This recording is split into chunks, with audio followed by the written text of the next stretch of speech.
It's a new year and a new chance for you to make a fresh start with your compliance. We're going to be bringing you a daily tip, strategy, or idea that you can use to improve your program. Here's your host, Tom Fox, the Compliance Evangelist. We're going to have a quick word from our sponsor, and we'll be right back. What is the best single-author handbook for a best practices compliance program? I would humbly submit to you that it is the Compliance Handbook, 5th edition, by myself, Tom Fox. It's published by LexisNexis, and it's designed to give you information on how to improve your compliance program literally across an entire year. Each entry has 3 key takeaways of things you can do at little or no cost for your compliance program. I'm going to link to it in the show notes, so check out the Compliance Handbook, 5th edition. Day 20, the third-party risk management process. As every compliance practitioner knows, even in 2023, third parties still represent the highest risk under the FCPA. The ECCP devotes an entire prong to third-party risk management. This clearly specifies that DOJ expects an integrated approach that is operationalized throughout your company. This means you must have a process for the full life cycle of third-party risk management. The 5 steps in the life cycle of third-party risk management, which fulfill the DOJ requirements laid out in the 2020 FCPA Resource Guide 2nd edition in the Hallmarks of an Effective Compliance Program, include: number 1, business justification by a business sponsor. Number 2, questionnaire to third parties.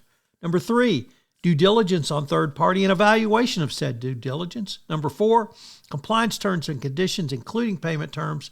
And number 5, management and oversight of third parties after contract signing. So I'm going to go through these in some detail. Number 1, business justification. This step breaks down into 2 parts: business sponsor and business justification. The purpose of the business justification is to document the satisfactoriness of the business case to retain the third party. The business justification should be included in the compliance review file assembled on every third party at the time of the initial certification and if there is a renewal.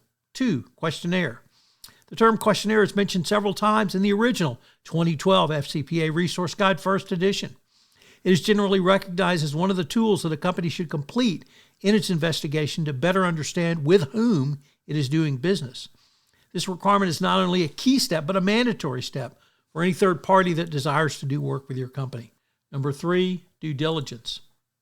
Most compliance practitioners understand the need for a robust due diligence program to investigate third parties, but we've struggled with how to create an inventory to define the basis of risk of each foreign business partner and thereby perform the requisite due diligence. Getting your arms around due diligence can seem like a bewildering task. The purpose is to encourage businesses to put in place due diligence procedures that adequately inform the application of proportional measures designed to prevent persons associated with the company from engaging in bribery and corruption on their behalf. With this due diligence, you then perform a triage. Triage is how you determine where each third party falls in the ranking of priorities. Asha Palmer, SVP of Compliance Solutions at Skillsoft, has noted, appropriate due diligence may vary upon company size, action, and type of third party. These categories and several others may determine how you choose to design your triage process. Some of the common factors that determine how high risk a third party can be include type of third party, contract value, country, government interaction, and industry. After you've completed steps 1 through 3, you're ready to move on to step 4, the contract. According to the 2012 FCPA Resource Guide, additional considerations include payment terms and how those payment terms compare to typical terms in the industry and country, as well as the timing of the third party's introduction to the business. This means you need to understand what the rate of commission is and whether it is reasonable for the services delivered. If the rate is too high, it may be indicia of corruption, as high commission rates can create a pool of money to be used to pay bribes. If your company uses a distributor in its sales side, then it needs to review the discount rates given to your distributors. Number 5, managing the relationship after the contract is signed.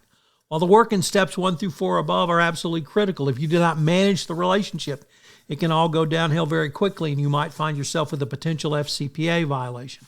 There are several different ways you should manage your post-contract relationship. The ECCP is clearly focused on several key components that you need to evaluate, then reevaluate during the pendency of the relationship. Incentivizing through compensation issues, training and ongoing monitoring through oversight and auditing are all key tools the DOJ expects you to use going forward after the contract is signed. So what are today's 3 key takeaways? Number 1, use the full 5-step process for third-party management. Number 2, make sure you have business development involvement and sign-in. And number 3, operationalize all steps going forward, including those with business unit reps. I hope you will join us tomorrow for day 21, where we take up managing your third parties. I know you'll enjoy tomorrow's episode. I hope you will join me for the rest of 31 days to a more effective compliance program, where we take a deep dive into your overall compliance program. Thank you for listening to this episode of 31 Days to a More Effective Compliance Program. 31 Days to a More Effective Compliance Program is a part of the Compliance Podcast Network. If you'd like more information on any of the topics of this month's series, 31 Days to a More Effective Compliance Program, check out the Compliance Handbook 5th edition, available from LexisNexis. You can check it out at lexisnexis.com/Fox. I know you will find it useful and enjoy it. Thanks so much for listening. This podcast is a part of the C-Suite Radio Network. For more top business podcasts, visit c-suiteradio.com.